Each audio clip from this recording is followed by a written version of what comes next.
That was too soon. Yeah, I was gonna say it counted 3, 2, 1, but it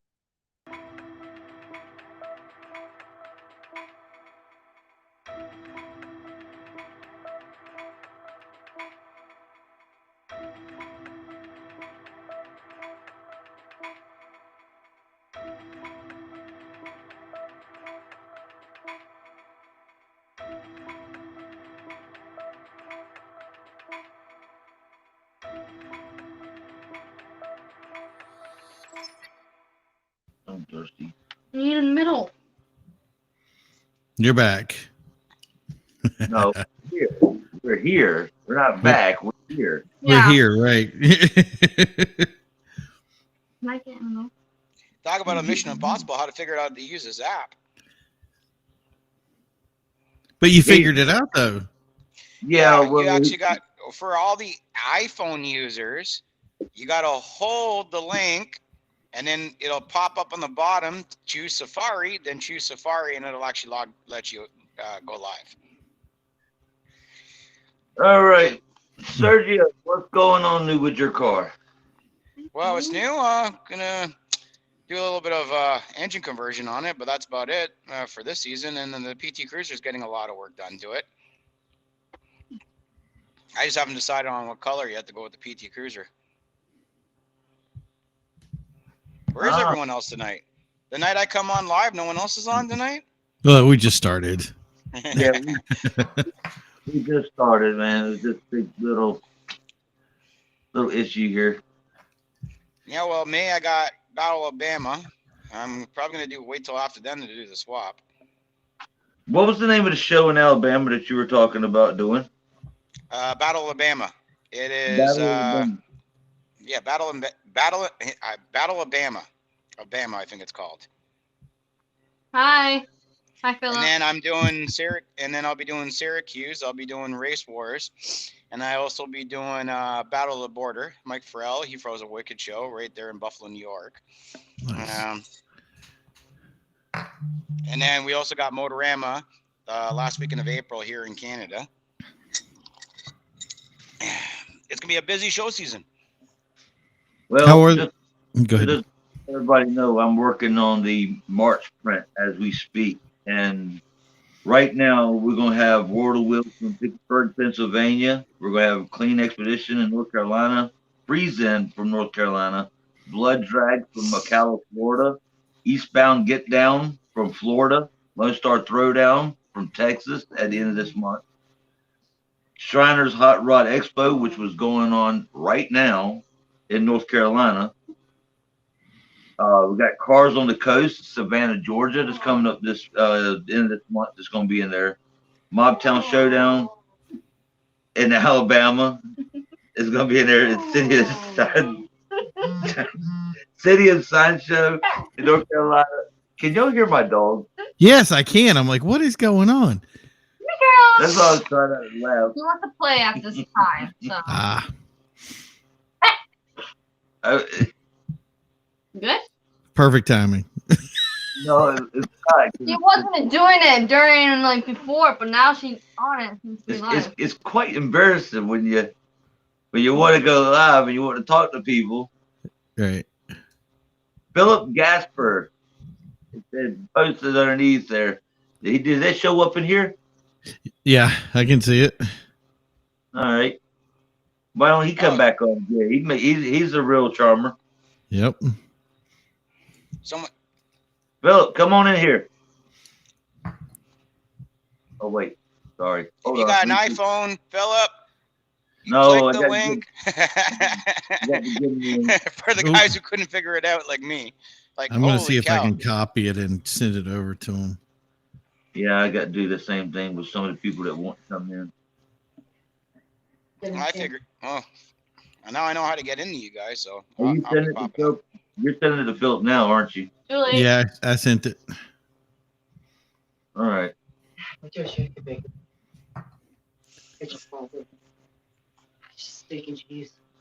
So how's things up in Canada?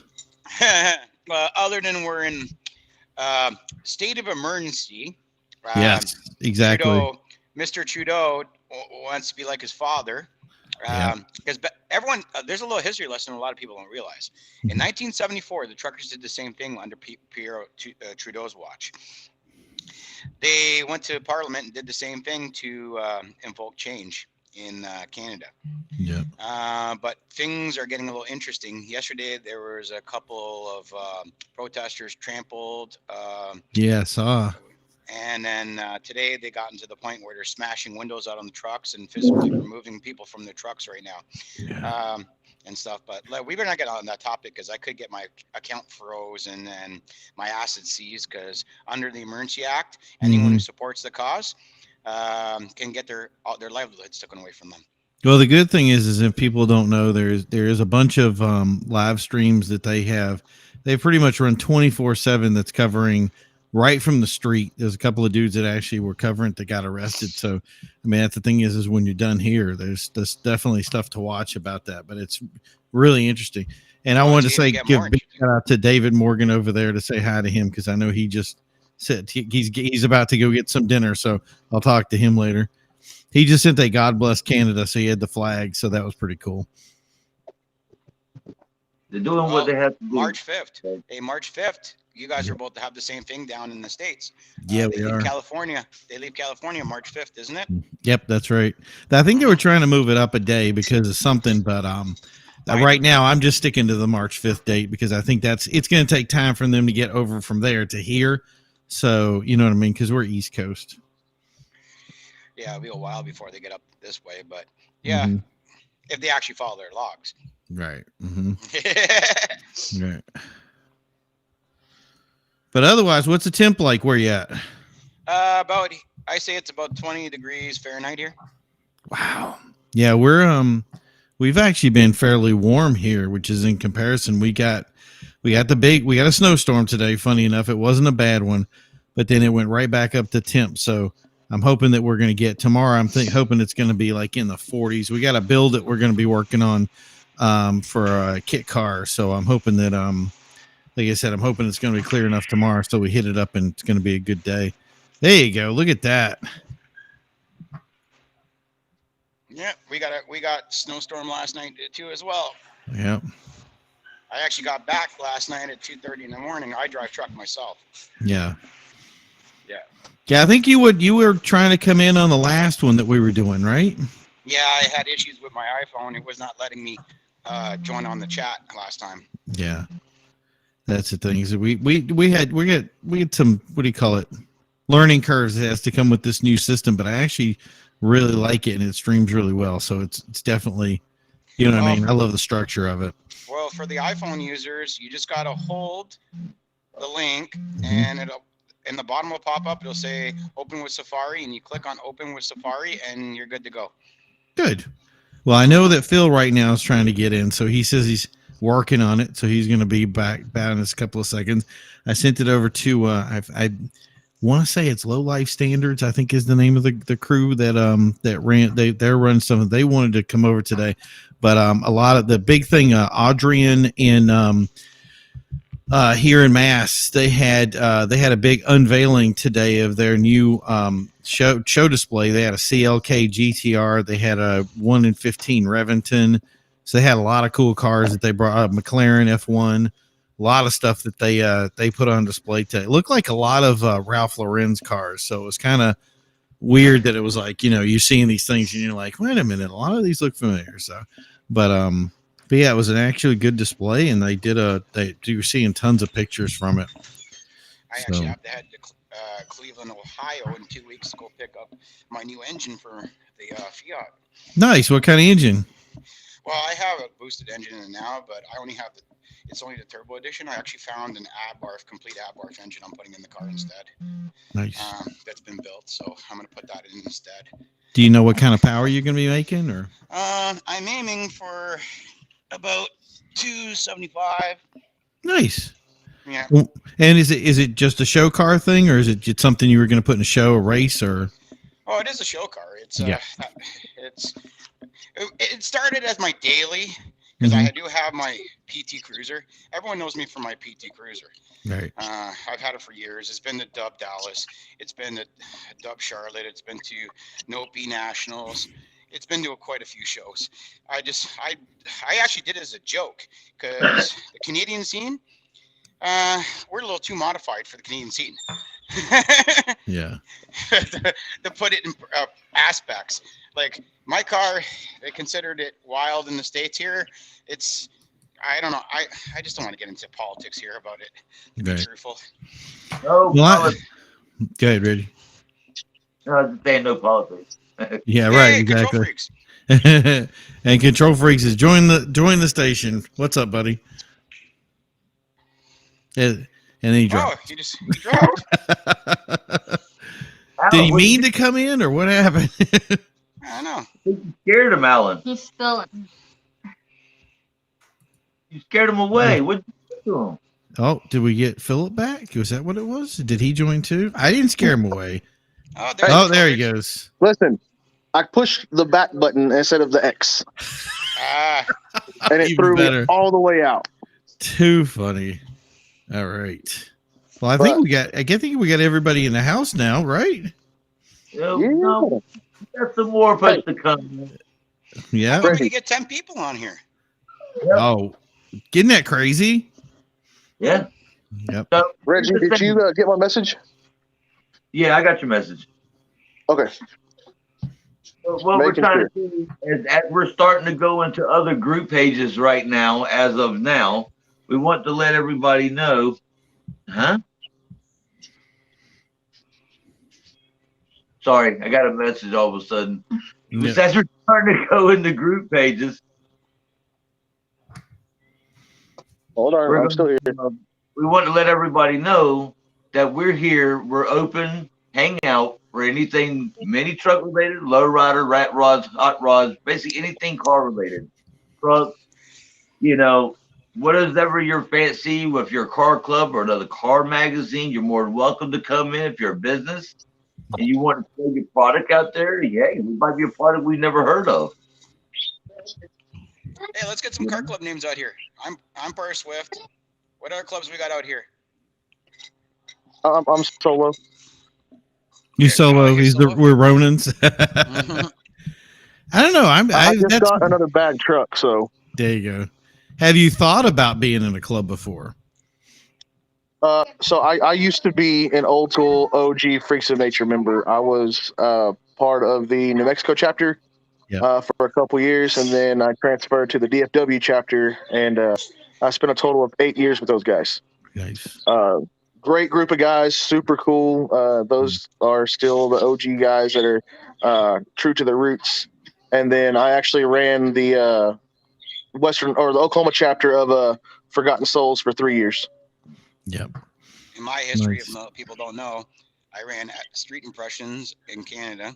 I went from there, I went to Nocturnal, and then I went to Swift because more family oriented.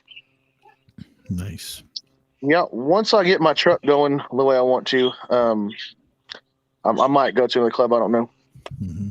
We'll see. Oh, we I got think- more people on. Yeah, we got Just Philip an who's old just joined the jalopy. house. Hi, What's up, Philip? how's everything going, ladies and gents? Hey, Not bad girls. at all.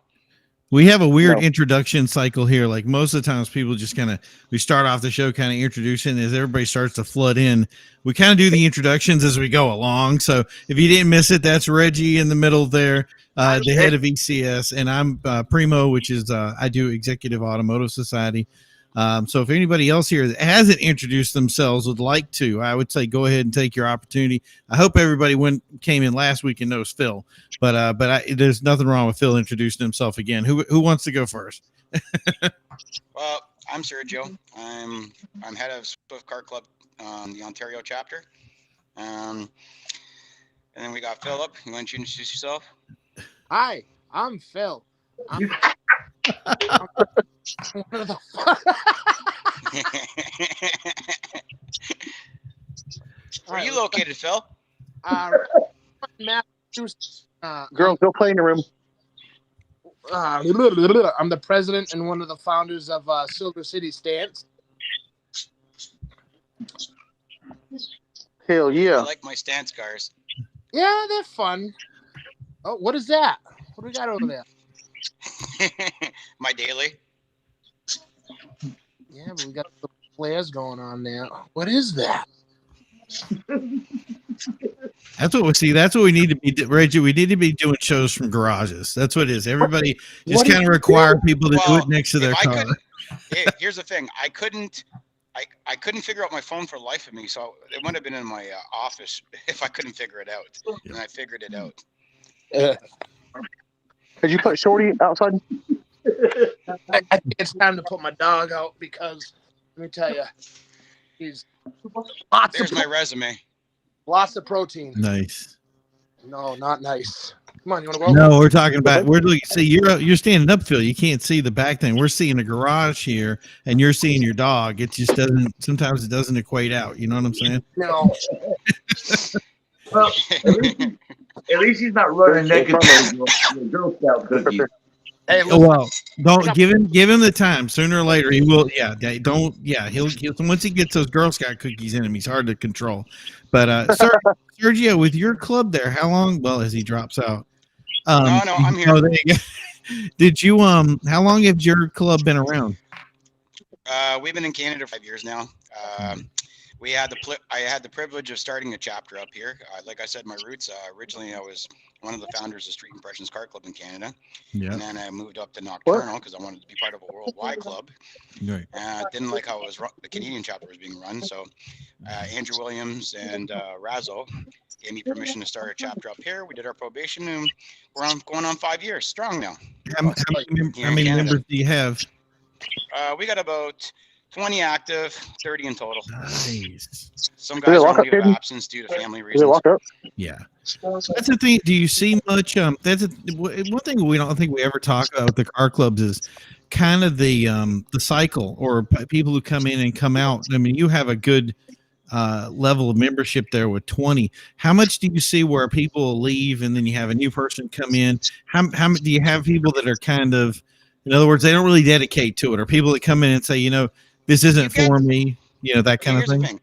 You get the people that are for it for life, right? Yeah. That are die hard for life. And then you get the guys who just come around to hang out for a season. Yeah. We leave it to, that's why we have probationary periods.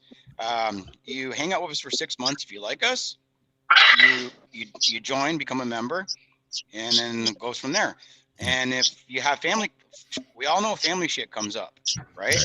So that's why we created the leave of absence. Like, for example, I have a member who's getting married this year. He doesn't have time to do car shows because he's got to focus on the wedding. So he's on the LOA. I have another member who took a LOA because he's going a different, he wants to do a little more social media thing that with his car and get more recognized with other stuff. He's not going to be doing too many Canadian events. Me, I do a lot of US events, so I'm not a really good example of Canada because I spend a lot of my time in the States during the summer and when I can. The last 2 years we haven't been able to do it, but I already have Battle Alabama booked. My hotel. I'm going to Battle Alabama. I am also going to be. I'll be shooting that show for Reg. I'll be shooting Syracuse race street scenes. I'll be shooting Battle of the Border, and I'm gonna try to make it to Race Wars. I'm still debating on that one because that one's New York, if I remember correctly. Right. Not a big fan of New York. Yeah. Sometimes is it the well, it gets kind of crazy down there, or is it roads? Oh yeah, exactly. Yeah, isn't that funny that we keep coming back to that, the roads? Well, when you're running it, I don't trailer my shit. I drive my shit. Yeah, me too. Both my cars, even my trailer queen's not a trailer queen. I drive her. I drove her all the way to Dallas. Like everyone was shocked that I took that $100,000 PT Cruiser and I drove it to Dallas. And I drove it straight through. I didn't park. I drove it all the way till I hit Dallas, both times. Blew a tire on the second trip, but that was interesting. Yeah. Brandon, what do you got for to shows up for this year? So I will be hitting up next weekend. I'll be in LST in Conroe, Texas, for sure. We have a couple local shows coming up between now and Slamboree is another big show that I hit. They actually moved Slamboree from Shawnee, Oklahoma at the Grand Casino to the Tulsa Raceway So this should be interesting this year at Slamboree, because you know what happens whenever you have a drag strip in the middle of showgrounds. People tend to try and burn out and Throw all that sparks? stuff. And okay, so I got in trouble a couple years in a row at Slamboree because I may or may not had a few drinks and decided to drag my truck on the showground. So, and people knew me. Okay, so Jimmy Will Fixer, he's the guy that puts on the show. He tells me every year it wouldn't be Slamboree if you weren't dragging the ass of your truck around the showgrounds. Mhm. Hey, I was like, yeah, no. He's like, yeah. He said, no dragging this year. Last year I brought my Sonoma up there that I had custom painted, and yeah, I didn't get to drag it around a whole lot, but still had a whole lot of fun. Right. But as far as shows go, the big shows I'm going to, as of right now, will be LST, Slamboree. We might hit up TNT and Lawton. Hi, dog. Yeah. Has anyone Well, heard anything about the Dub series yet? Or is the Dub series coming back this year or no? Great question. Yeah, like there's so much stuff that's like I'm guessing is up in the air. You know what I mean? Well, I know TIS has got something planned for the season, but I'm not sure what they have planned. Yeah. I'm going to look that up now while we're in it. And the Damian Davis quoted in the chat there, said yo, so we're getting a big yo back. Mm-hmm. I'm going to look at Phil, do you have internet access there or what? Yeah. I'm going to look up TIS and see if they got any kind of events there on their list. Do they have it on the website? Go to your room, please. I'm on the phone. Please go to your room. Look, I don't have any complaints. So, no, that's fine. So, Phil, what do you got for shows this year? Do you have anything planned? I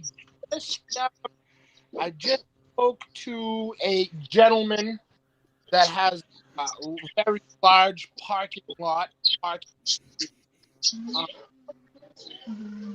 to do another charity show with SCS. Nice. So I Go to just the room. say, this parking lot has to be about a good 4 or 5 times bigger than the one that I had last year. Mm-hmm. And so Where's the show and what month? I'm shooting. He told me August, good month. So I'm gonna start planning for figuring out with the team what Sunday in August. But it's gonna be Sunday. That won't work. day off, and it's like I gotta cram everything. But hopefully this year. I mean, did you go to the one last year, Alan? Which one? The Do It for Justin show. I think I did the drive, but I don't think I met the show. I think I missed the show, but now I'm not sure. I may have went to it. I don't think I stayed long though. If I did, it's the one we did in Taunton, right on Win. Yeah, I think I made it to it, but I didn't get to stay. So I remember filming something, but that was that. You know, you guys are in Taunton, Massachusetts? Yeah. Mm-hmm. I used to go there all the time with work. Nice. I used to. My last drop was Gordon Food Services in Tottenham, Massachusetts. Yeah, I used to know. I think as a good group of guys that drove for them. I think it was. So yeah, we're kind of a busy little like unknown hub. It's like everything seems to like circle around this area, but it's like so weird that like, you know what I mean? We don't get a lot of attention, and I think that's kind of a good thing. You know what I mean? Well, no, but like honestly, like this has degraded so much where we live because there's nothing to do. Like all these kids, we got kids riding bikes in the middle of the road, and like, I mean, that's everywhere. But it's just like, you know, me and my team have been working really hard with doing car meets and car shows.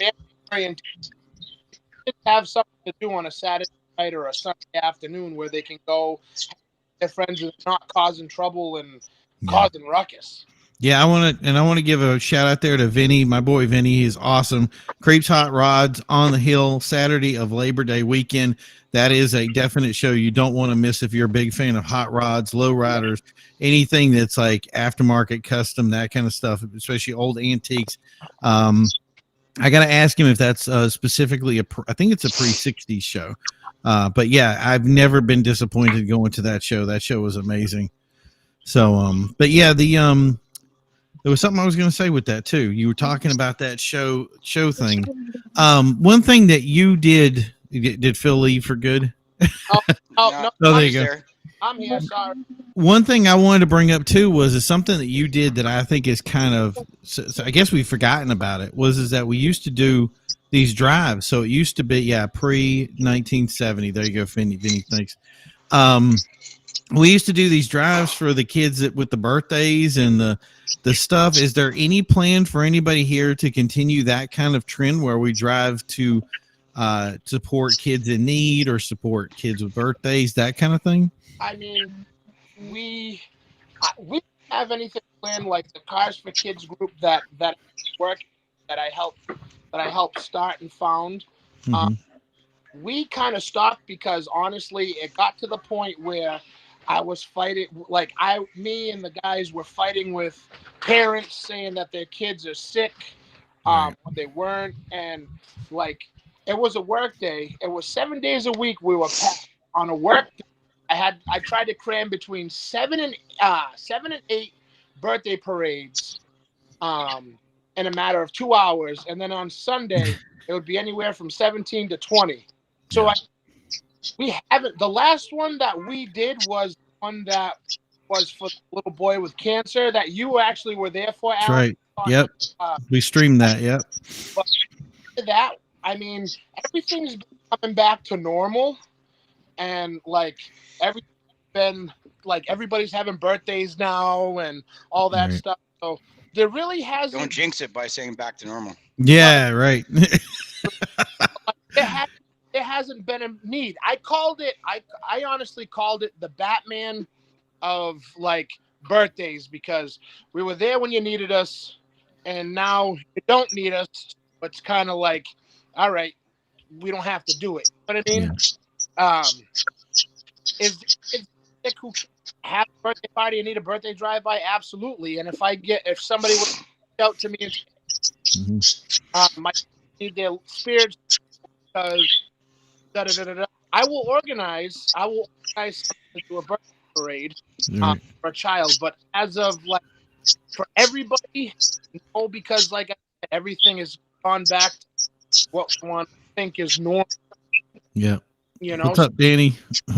Now I kind of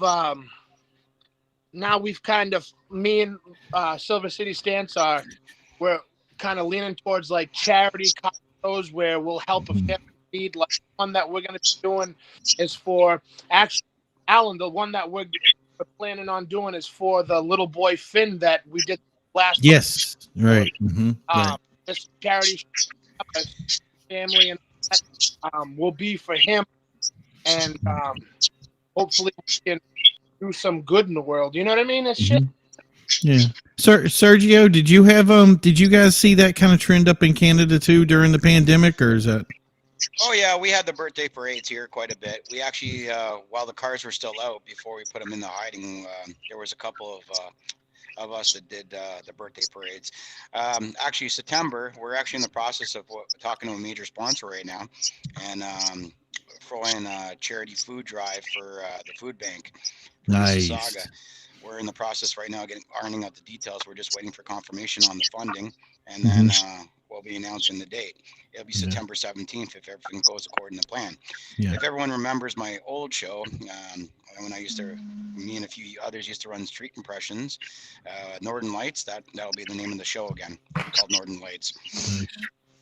Yeah, it'll be half in the day and half at night. Oh, so everyone could turn on their freak controllers and turn on their lights. Okay, so Vinny posted a big thing here. We're trying to find out a way to do a pop-up style car show, find a local coffee shop. That's huge. That's something that I brought up this year that I'm seeing a lot of response to, is the coffee shop, because we did stuff with the smoke shops, and we did stuff with some of the people don't do it with the alcohol stuff anymore. They love the coffee stuff, and there's a ton of these shops popping up. I think that's an excellent idea. Restaurants, supporting local retailers is huge. And something like that, get a bunch of people together and show up for a few hours, sort of like my buddy Austin does with Low Life. And that's something, if you got Austin he's somebody else that if he was available, I didn't get a response from him, but if he was available, I'd like to talk to him. I mean, I don't know how available you are, Vinny, if you wanted to come on and talk, but how do you guys feel about that? Have you guys thought about that before, the coffee shop car shows or the kind of like group meets? Yeah, I don't. We do Cars and phone coffee a lot here. Yeah. Oh yeah, it's huge here. Well, that's the thing is, every Friday and Saturdays.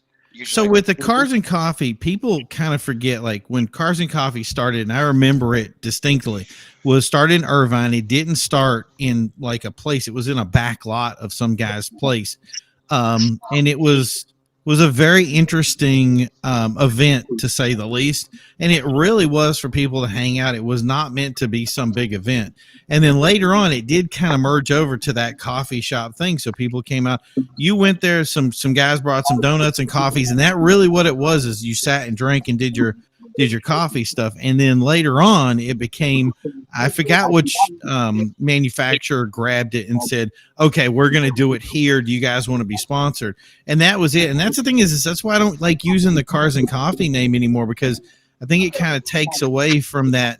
What we really want to do is build these relationships and then have it. And that's the thing is I think that there's going to be a name I'm going to start using from now. Like, it's like, instead of getting up at, 4 a.m. to go to a Cars and Coffee kind of thing, I want to do something more of like, it's a bunch of friends. We go to a coffee area, we show off our cars, but we, it's more of that camaraderie. Do you know what, guys? Know what I'm saying?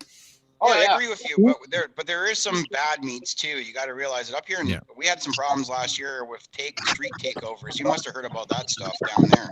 No, where the guys they were lighting the streets on fire and doing donuts in intersections. We had an issue with that last year. It sort of wrecked things up here for Thanks, us. Vinny. Yep.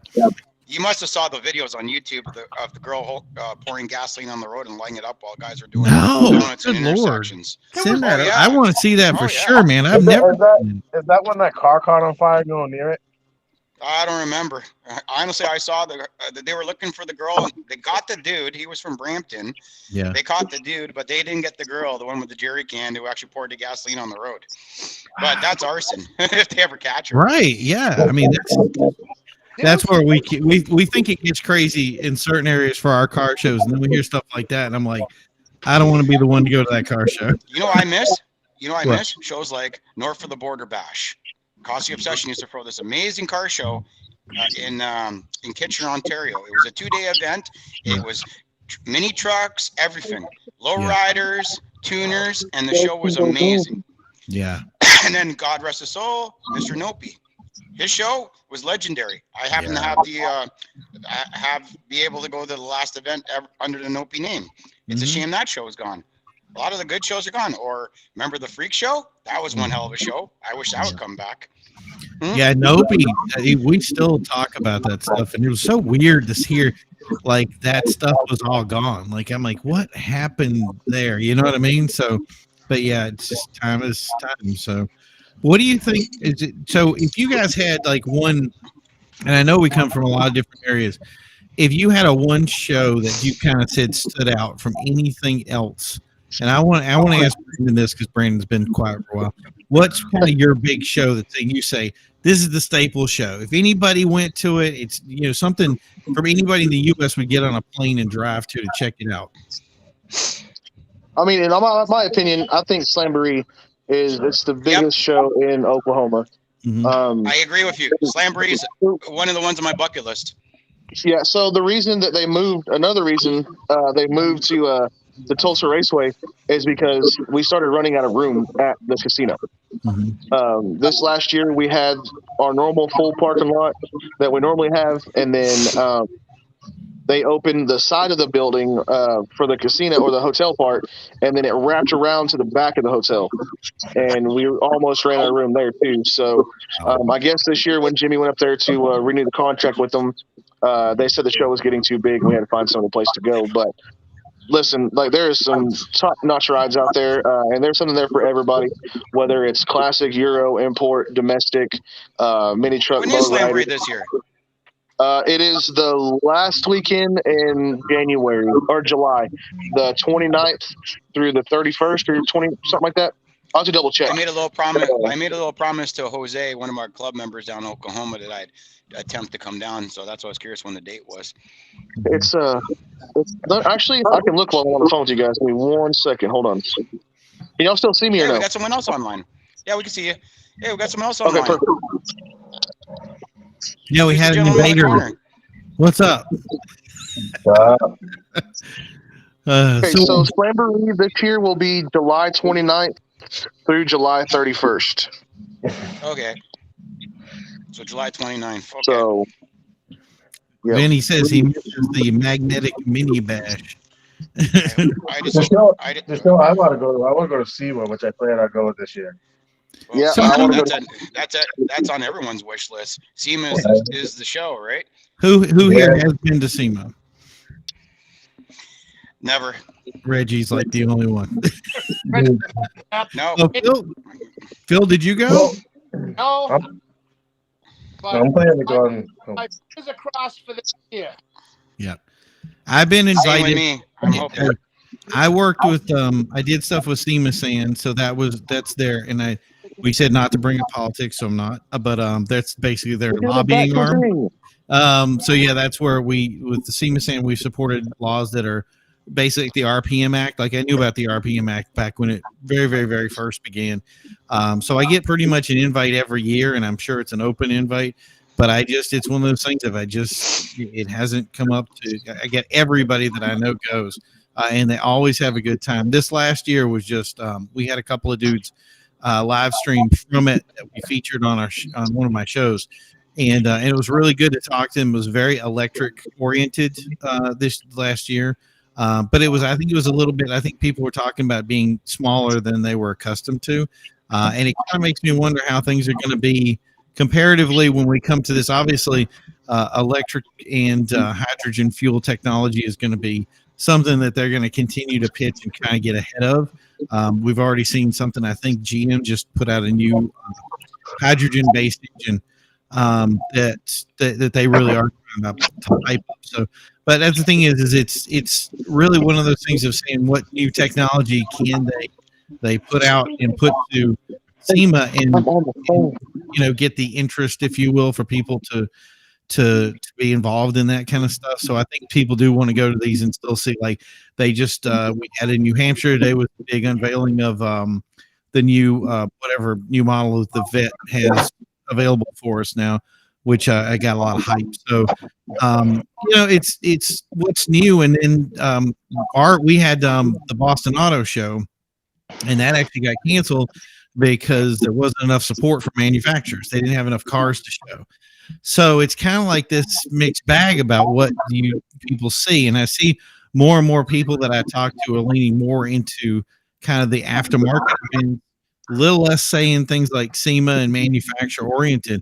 They want to see something, I guess it's more like what we used to see, but more cutting edge with that. Like most of the big guys are not focusing on our type of cars like gas and stuff like that. They want to see the electric stuff. And you got guys that do, that's what they want to do. But I think on a whole, a lot of us are getting into the more of the aftermarket stuff. What do you guys think about that? What is your kind of feeling on it? Well, I want to touch on three things you said. One, I know Mazda is making a hydrogen motor. They're just coming out with the electric extended motor for the rotary. Yes. Which is actually pretty cool. Mm-hmm. And then, oh damn, I forgot the other two things. Never mind, carry on. I got a question real quick. Can y'all see me and everything just fine? I can see your nose and your mouth. Yeah. Okay, well, You my got phone, like mouth. the live feed froze on my phone. I can still hear everything everybody's saying, but I can't see anybody doing anything. Maybe you can, if you jump out and come back in, maybe be able to reset it. Yeah, let me try that real quick. Also, try taking your virtual background too. That kind of distorts it a lot too. Yeah. Yeah, Okay, like I'll I take did it off. last week when my head looked all funky. Yeah, I'll take it off. I'll be right back. Yeah, no problem. So yeah, that's the thing. If that's a lot of people ask me that. They go, "How does what's the show scene going to look like in a year?" Because we still like our cars low. We like our cars. Okay, Sergio, I think you're talking. I can't hear you. Oh, we lost him. Yeah, Sergio, your voice is gone. You went mute. His voice is gone. Oh Yeah, man. you hit mute. We're new with this. No, you're still down. I Nope. have a question. Shoot, Phil. Question. But like something I've observed Okay. in like the last couple of years, has anybody noticed that with our shows, there's a lot less new and a lot more old? Not old as like 60s, 70s, but I'm talking about late 80s and all 90s. I see more and more people leaning towards the idea of being a collector. Is anybody else seeing that? Well, yeah, I'm seeing that too. I mean, right where I live, you see a lot more classic plates and antique plates running around. Right. Yep. That's real big in Oklahoma too. Like everybody's going to that now. But there's a stipulation on it here in Oklahoma. You're only allowed to drive a certain amount of miles, with a tag like that. And if you get caught like going over, they'll take that privilege away from you. I know Rhode Island, they don't bust your balls for that, because there was at one point I was driving my RX-7, I don't know, almost like every day, and they didn't say nothing. I was going by the same cop. So Vinny up here, even as a hot rod guy, I'm okay with electric technology, but they got to find a way to sustain the batteries for a long time. He says I'd smash a Tesla motor in there anytime. So yeah, and that's very true. How does Oklahoma handle stuff like registrations and antique plates? Do you have to get things proofed? I gotta run. Gotta have dinner with the family. It was fun chatting with you boys. Nope. But hell yeah, man! Save me some Girl Scout cookies, buddy. Hey, I was about to mention the cookies. Alan. Yes. See, he's already got another box. He's got a whole box. Cookies, and I got more coming. So if you get some guys from Oklahoma and Canada come down, you got your cookies here. So hold on. Okay, guys. Sergio's back. Can you guys hear me now? You're perfect. Good night, Phil. You have a good one. Karma. Hey, can you guys hear me now? Yes, I can. Can you hear us? Okay, perfect. I gotta run, Going on the Tesla thing. Have you ever seen these bag Teslas? They look pretty friggin' badass. Yeah. No, I haven't seen one. I haven't seen it. They actually look pretty sexy low. I'm part of a aftermarket Tesla Facebook group, and I was actually like kind of shocked at the stuff that they had available to them. It's not a lot comparatively. Like we can literally do everything. Their stuff is more program oriented, like they program the car versus ludicrous mode. Right, exactly. So, but yeah, the stuff that really interests me too was what they can do to their basically the dynamics of it. Well, literally when they're running 7 seconds on battery power, that's pretty fucking crazy. Yeah, exactly. And they're geared for that kind of thing. So we just did spectator drags here. And they had 2 Teslas that was 3 Teslas that showed up, or really 2 that qualified. One was a Plaid, and they ended up going against the 2 cars that really showed the Teslas what's up. It was a 92 or 94, something like that, Eclipse GSX. So it was an all-wheel drive. That car was a launch monster. And then the other car they had was a Vet, and I want to say it was a C7, but don't quote me. And that car the Corvette ended up winning. It was actually a real good fight, but the Corvette ended up crushing it. And this is, again, it's a short track, short track, and it was very interesting. So 2 laps, and that Vet took it. But yeah, it was he's like, set it up for launch, do all this other stuff. But yeah, they were made for that 0 to 60 time, but it makes me wonder what they have for gearing when it comes to the higher end stuff, getting into the top speeds. You know what I mean? But are you talking about the Tesla? Yeah. Mm-hmm. Isn't a Tesla just a single motor? It's just no. They actually, depending on your application, they got 4-motor Teslas. No. What I meant is not like there's no gearing involved. It's a 1-to-1, right, isn't it? Yeah. Mm-hmm. It's a 1-to-1. Right. So there's no lag. It's instant. That's the reason why these things are so good out of the hole.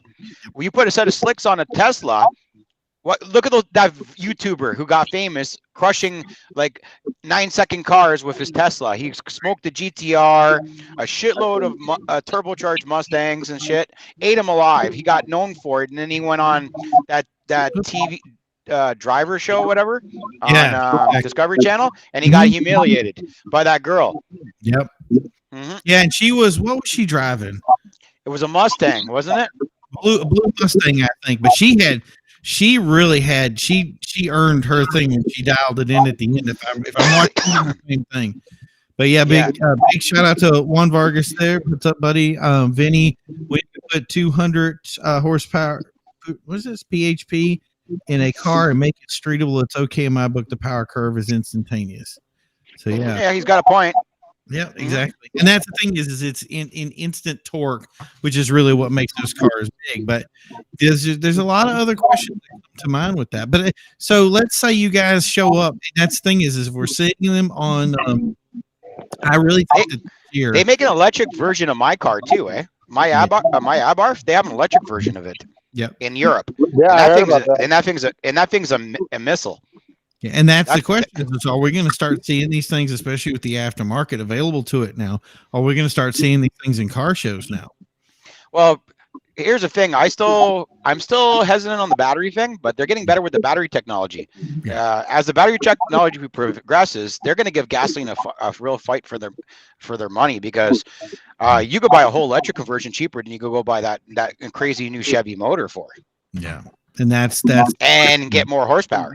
And isn't it with the like a power vehicle? I'm just going off of what I just read on. Basically, upgrade the to like a bigger brushless motor, add more batteries, more voltage, which intense gives you more speed, more power. Yeah, it's still the same. It simplifies things, but also complicates it at the same time.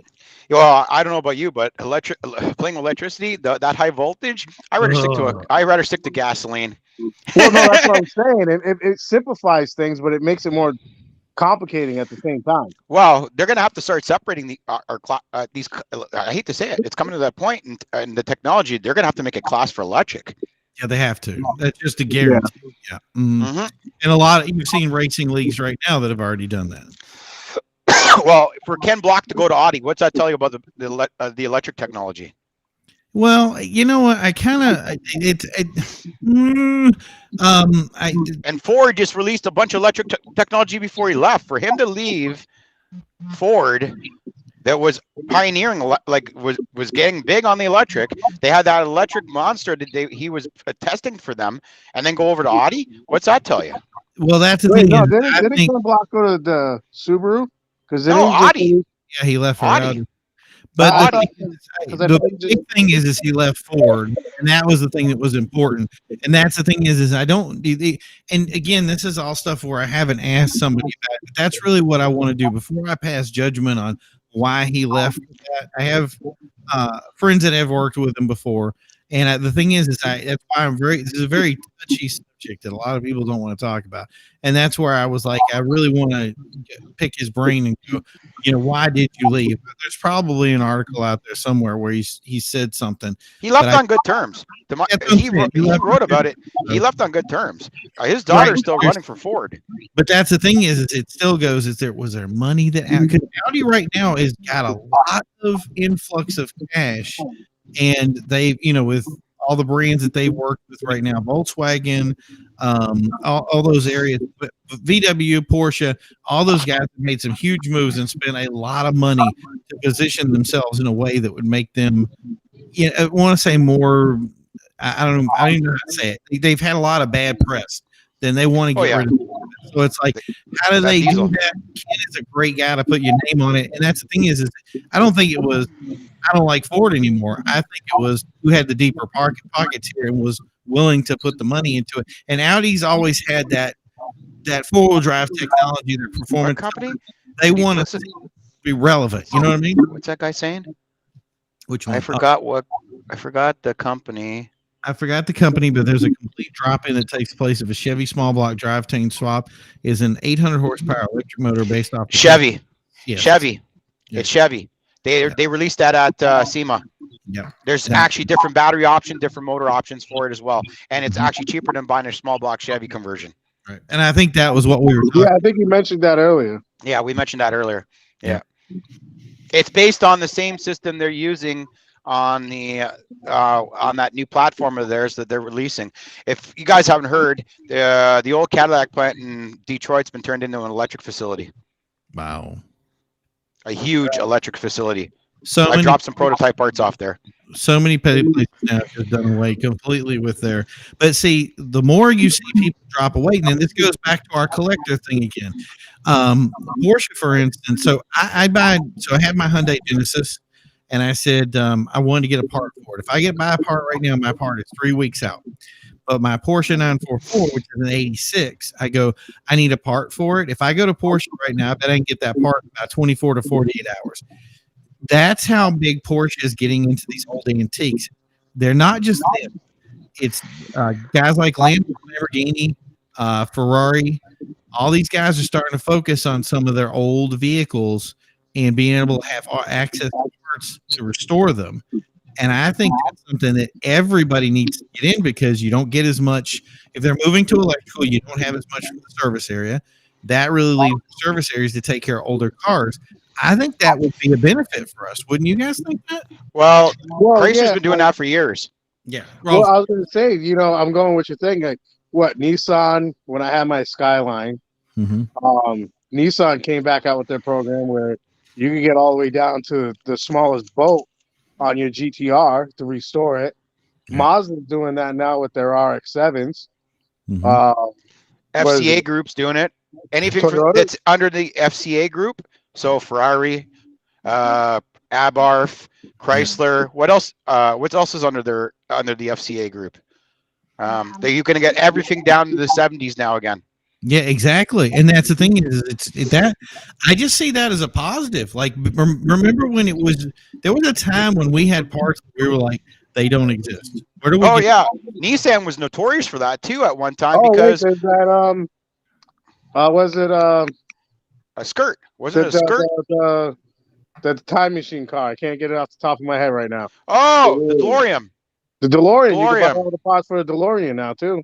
Yep, they're repopping that shit too now. Yeah, people didn't realize how much DMC was still doing stuff, and then suddenly it was, oh, look, here's interest in these older cars, and there's the stuff, and now we can restore that car and go.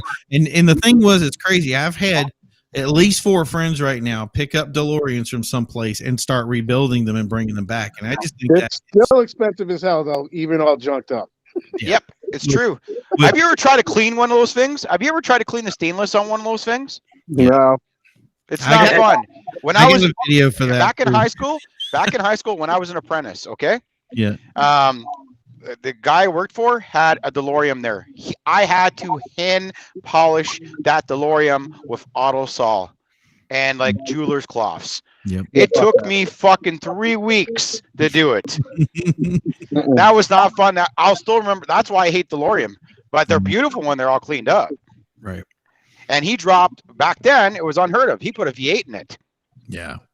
I love that. Wasn't there that thing hauled ass? A Subaru version of that motor? I know Lotus had that option, but didn't they have like a Subaru motor drop in or something that would work with that because it's like a torque tube setup? I don't know. I've always wondered about that too, because I know some of the guys with the DeLoreans are actually putting electrics. There's a guy on YouTube putting an electric in right now. Right. Oh, we lost someone.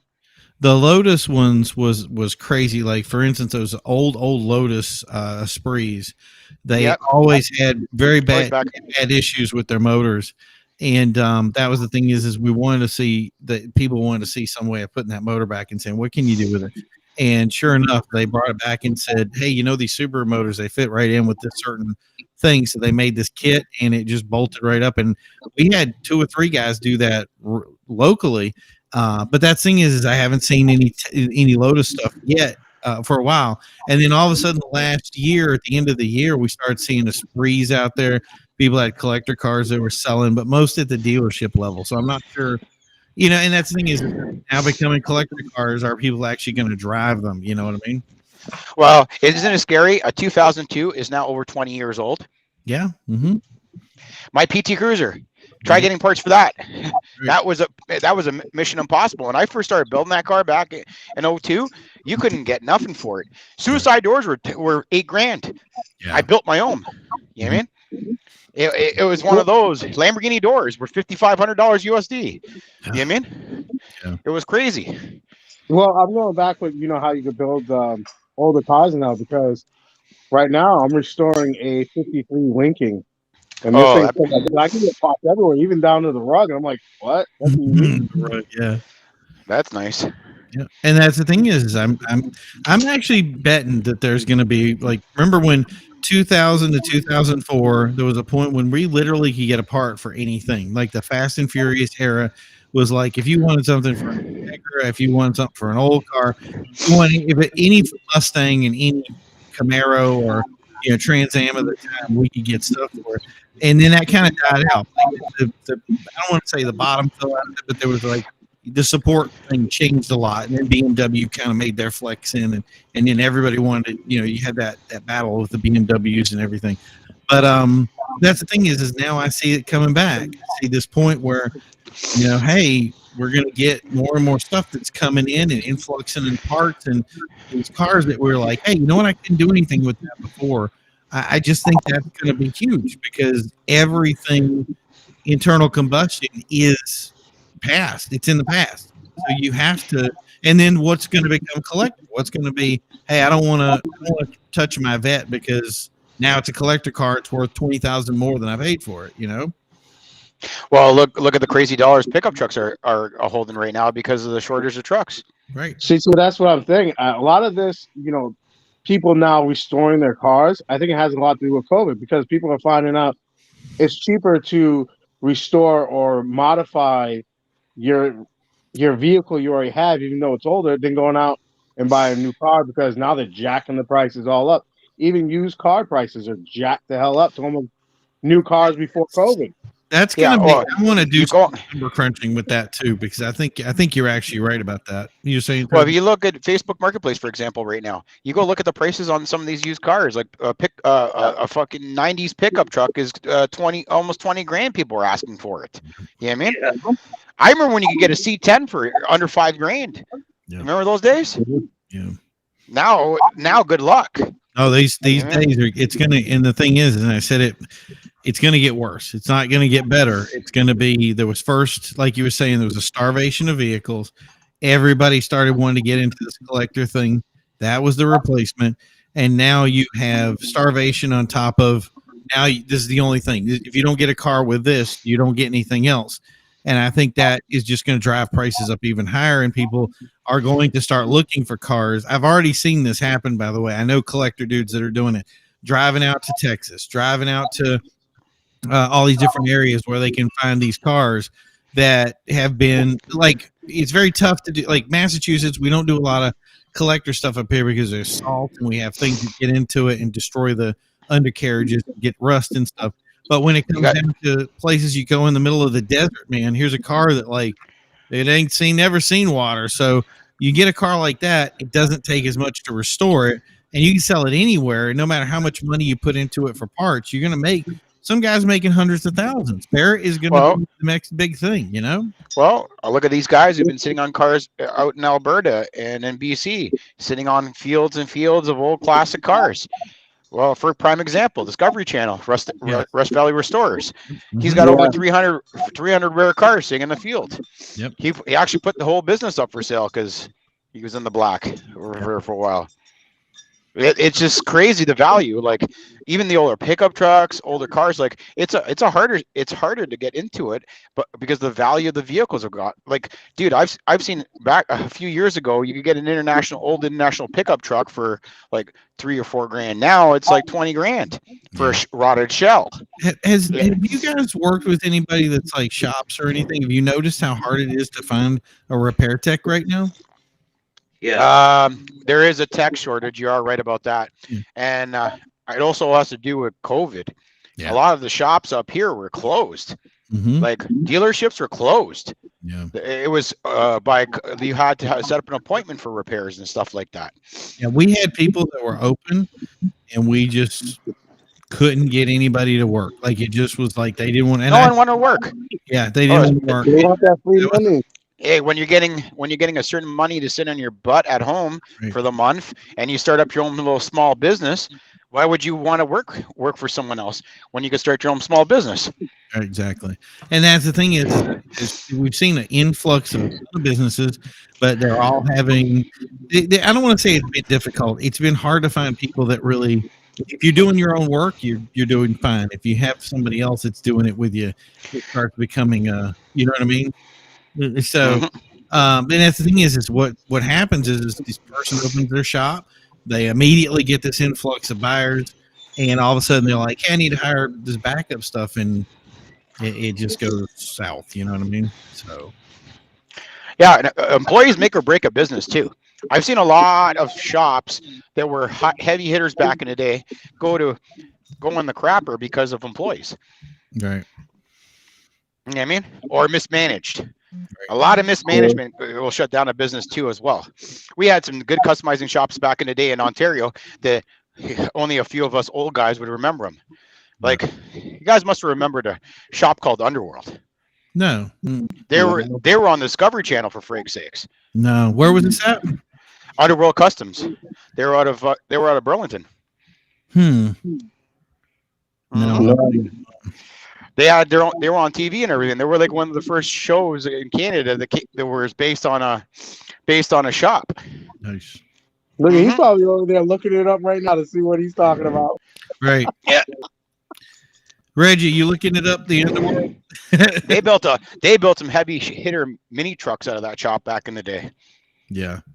And then there was Aerassist.com, rest his soul, Kevin. He passed on of cancer. Yeah. He's gone now. There's only a few of the old guys still even making an attempt on it, running a business. We got Auto Effects. He's doing well. He just opened up a huge facility in just on Centennial in Hamilton. He was part of the Underworld Shield back in the day. Right. And Lou Kolvac, who ran Rockstar Motorsports Inc., he just fired up what's it? Low Life Customs. He just opened it up. He went back in the business. Yep. Yep. Yeah. I've never heard any of these people. Yeah, well, Canada. Where are you located? Where are you located? Rhode Island? Yeah. You guys are all lucky. You guys are down there enjoying yourselves down on that East Coast. Yeah, right. It sucks right now. We got like the most messed up weather on the planet. You think Mother Nature's is definitely having an interesting time this year. I couldn't believe it. We went from warm weather to rain to freezing rain to snow in one day. Right. Yeah, that's here. Okay, there's a little messed up than ours. So let me add. So Vinny posted. It sucks too because his shop has a couple of lazy people in it. Couldn't get rid of them because the slow work is still better than no work, and no one is beating down the doors to start working. So yeah, that's and that's I don't see places thankfully closing because of anything other than mismanagement, but it makes me wonder if because I have seen some places that like you kind of go, why didn't they close? But yeah, that's the thing is it makes me wonder about what that's going to represent down the road for people who are considering getting into this and seeing this new thing about restoring and then saying, okay, I want to do something with it and trying to turn like if I forgot what year it was, but there was a couple of people who wanted to open up dealerships and their job was they wanted to restore old cars and then sell cars. It's kind of like the Rust Brothers thing, which I love that show. Yep. But I like that show, but I don't like that show because if you look at it's not bad. They actually restore them decently. But you know what show really bugs me? What? That other one. What's it called now? I know which one you're Car Masters?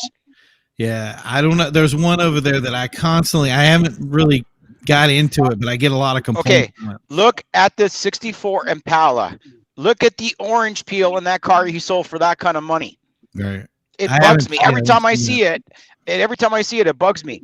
I saw that episode. I look at that orange peel. It's like he sold that car for that much with that much orange peel. How the hell you get away with that? Or those two concepts, the motorcycle, huh? Because he was famous. Yeah. The TV paid for. Yeah, TV. That's how it is.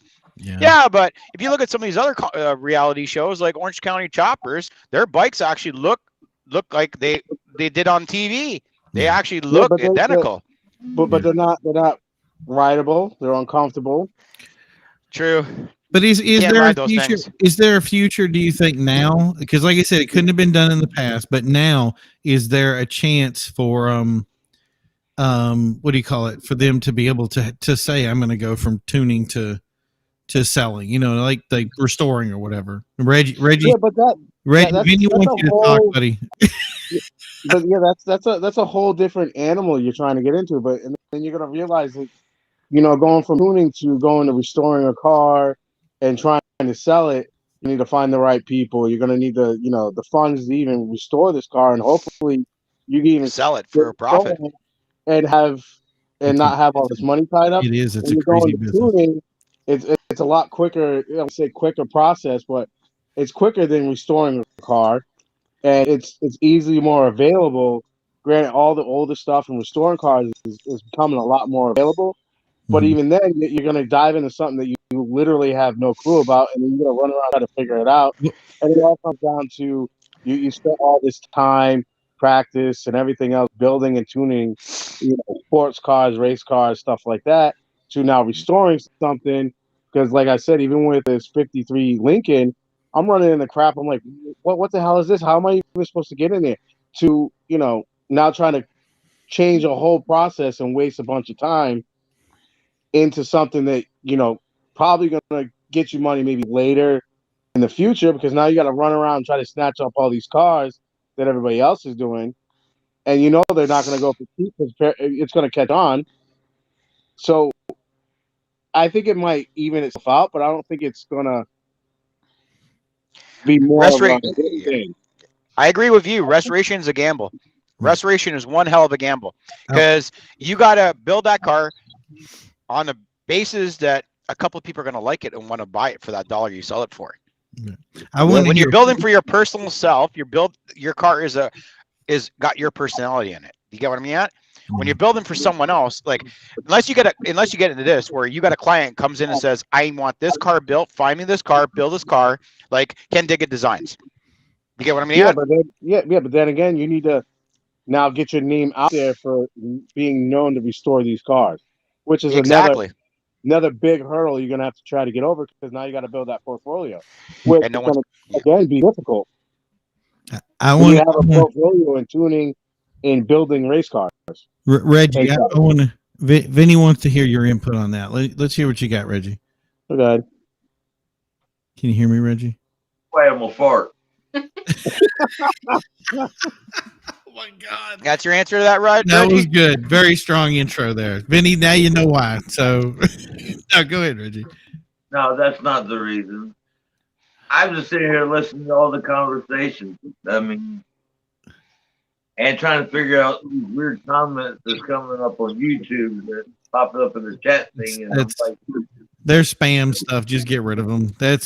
We have it happen all the time. There's supposed to be so somebody can click on it and it's supposed to go to some place. I don't know why it does it, but I either get rid of them or ban the person, or you know what I mean? It's junk.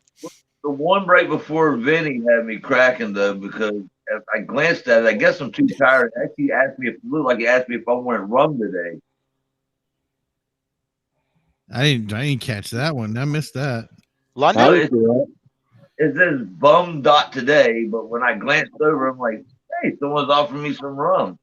No. I didn't even see that. Now I'm into it. But yeah, Vinny says now he's going to mute you again, so it's all good. Look, yeah. Screen. Look at it. It doesn't look like that. It looks like it says today. Look at the username. Like, I mean, come on. But me, my tired eyes was seeing a little R. That's all you were thinking, right? So, Reggie, what do you think? Honestly, what do you think about what we've been talking about? Restoring cars. Rum. To going from tuning to restoring cars. Yeah, but we've been leaving the little guys out, like mini trucks and low riders and rat rods and 4x4s. Yeah, everyone builds their cars. Well, I think that's part of that process, is that you get people, and I think Sergio was saying that too, and I think that's important, is you build cars. You normally people build cars for themselves. Now, when you're restoring a car, you're going to have to do it based on the person that is your target market. And that definitely will be the guy that sells the lowrider or the mini truck or whatever. And does he have a market? So do you take the car and you do the aftermarket work, or do you buy the car fresh from somebody that just finished it? Like we were talking about, like some shop that does all the custom work and then goes, hey, I already have one of these done cars. You don't even have to do any work anymore. You just buy it. Yeah, but here's a problem. A lot of guys who get into this, that buy an old car, they build it up slowly. It's a labor of love. Yep. And if you go buy it, it's the old expression, built not bought. Right. You know what I mean? Mm-hmm. And I hate to say it. I understand the built. I just bought it that way because I don't have the time for it. But still, the love you put into a car is the building process. Like fuck. A couple of years ago, this thing was bone fucking stock. You know what I mean? Right. My daily turned into one hell of a show car. You know what I mean? Yeah. And then I have my other one up on stands right now that I'm doing a complete makeover because I don't want to take it back out until it's done the way I want it to be done and the way I originally planned it to be done. You know what I mean? Well, I don't know if we have anybody. I would like to have somebody that's out there that be listening. They can type something into the comments and put something out there. But one of the things that we ran into, and this is something that it's been over a year now, I think, since the discussion kind of happened, was that we started to see. So, for instance, millennials, they quiz these millennials on what they want to do. Everybody said millennials don't drive cars, and I said I don't believe that's true. Let's do the survey on it. So they already did this big thing. And they pulled it up and they said, okay, millennials don't like to drive, but they have their one collector car that they want to get, but they don't want to do any work on it. They don't like to they'll do the maintenance stuff on it, but they don't want to build the car. So they were going into places like these old car shops. There's a couple that I know that really stand out that too many to say, but they'll take these cars that they found, they restore them, and then matching numbers kind of thing, that kind of thing. And they usually go to collectors, but they were saying, I said, so how many millennials do you think you got that have that kind of mindset? And they were like, we have a ton. Like there's a good amount of our buyers are people that want to buy a car all done, all restored, and that's it. They're just going to drive it around from time to time. And that's their Lamborghini or their Ferraris, their old car. Okay, let's go to this example. How many millennials have 50K or higher to buy a 59 Impala? You'd be amazed, right? Okay. Bitcoin?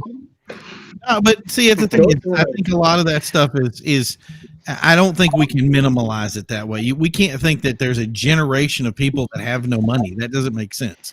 Well, we are about to hit a major recession. We are in Canada and U.S. We're all aware of this. Things are going to drop.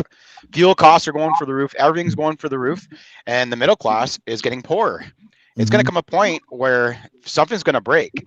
Interest rates are about to fluctuate in Canada here, and a lot of people are going to lose their houses when they go to remortgage because they only got 5-year mortgages. They didn't think and get 20-year mortgages on their places. They got 5-year mortgages when they bought these $500,000 houses or $1 million houses before COVID hit. So there's going to be, like, honestly, there's going to be a time when people are going to be hurting, and it's getting closer. You know, it's funny that you say that because I have been watching social media, and I've been noticing what you just said, but I'm more so in the custom car scene too, because there's a lot of people selling their bag trucks, their cars, their pride and joy, their hot rods. I've been seeing like constant selling of vehicles that you would never think that would sell. Like I agree with you. One of my close friends, he just put his car up for sale for 20K for a mortgage to go towards a mortgage. Crazy, selling cars to buy houses, and that's the thing is it makes me wonder, like you were saying, what that's going to represent down the road. I was just looking at this up, and I'm going to probably do this wrong, but on average, the baby boomers' wealth was $132,960. While a millennial's average wealth was $64,412. So basically half that. But still, that makes me think that, you know what I mean? Like, here are people that can be buyers. So how how are they going to target these buyers? New cars that are coming out, especially with this electric stuff, is not going to be cheap. We're looking at $60,000 to $80,000 cars, and then some cheaper like Tesla stuff for like $40,000. For example, a Dodge Ram Dually is 130K Canadian. Great. A pickup truck, just a Dodge Ram, you're at $80,000-$90,000. Yep. That is a good chunk of a mortgage on a house. Yep. So that's why a lot of people are fixing up the older cars, because if you're going to be spending $90K on a brand new truck, you could, for half the value of that money, you can restore an old truck, an old Dodge Power Wagon, and put a Cummins in it, and you got a truck that'll pull a house down. You get what I'm getting at? Yeah. No, that makes sense. So, but that's the thing, is we still go back to that, you know. Vinny's out. All right. Have a good night, Vinny. Good. Thanks for stopping, doing some posting. So yeah, that's the thing is, so what's next for this? In other words, do we have more businesses that are going to come out, or is it really going to be that the big business is going to be the guy that has the busted up valley in the middle of nowhere? And is there any place to say that guy that, you know, says, hey, I want to be the restore guy and goes back in, is Barrett Jackson his only option? Well, it's getting to that point where a lot of people that were in this industry can't afford to keep their doors open. Yeah. They don't got the $50K to put down on a restoration and stuff. You know what I mean? So the smaller guy, I hate to say it, some of the smaller guys that the people that wouldn't take a gamble on, that do as good as work as these bigger shops, are going to start to shine. Mm-hmm. Like there's a guy in Woodstock, for example. He worked for Hitman Hot Rods. Okay, he went to business for himself. He's got what the frig is his name of his shop? But you just see some of the beautiful work coming out of his shop, and he's cheaper than Hitman Hot Rod, and he's starting to shine. His name is Jeff Wybrow. Yeah, and he's built some fast trucks, and his fabrication work is 100% top notch. Mm-hmm. But the other shop has a reputation of building $100,000 hot rods. You get what I'm getting at? But this guy used to work for him, and he's on his own, and he's charging half the rate. What do you think's going to happen? The guy who can't afford to go to Hitman's going to go to the smaller guy. You're going to see a lot of these smaller guys. In my opinion, in the next few years, we're going to see some of these small guys start to shine that people didn't take attention to before. They can't go to these $100,000, $200,000 hot rod shops. Yeah, yeah, man. No, that's my opinion on that shit. Yeah. So anyway, Reggie, we're coming up to pretty much. I think we wanted to go at least about an hour tonight. We did 2.5 hours in the last show, and everybody kind of got a little bit winded on it. So, but Reggie, you wanna close it out for tonight? Yeah, I appreciate everybody coming in to East Coast Magazine, Hangout, and my co-host here, Primo, and Sergio, and everybody else that came. What I really want to do is I really want to build up this platform more and more for each Saturday night at 8 o'clock, so that way you can subscribe on YouTube, like, comment it, get it going for you. But I want to reach out more for types of vehicles, get the guys to hear more info cars here, hot rodders, just basically grow it. And don't have to keep the thing with, have people coming and going and everything else, so you get to meet all kinds of people. You know what I'm saying? Yeah. All over. But the only way to do that is spread the word of mouth. See yourself, invite people that whatever. Yeah. I agree. Get more in here and build it in. So, and I think we got to build this up, guys. And it was the community that builds together stays together. Big build will come. Yeah, you build it, they will come. Nice. All right. But I appreciate everybody coming by. ECS Magazine Hangout. Check us out on social media. Follow whatever else everybody else has got going on. Reggie's passing out while he's talking. Oh, he is, definitely. I need to move. Oh, good night now. Yeah, right. I'll see you guys next week from Canada. See you, buddy. Have fun. Night. Bye, everybody.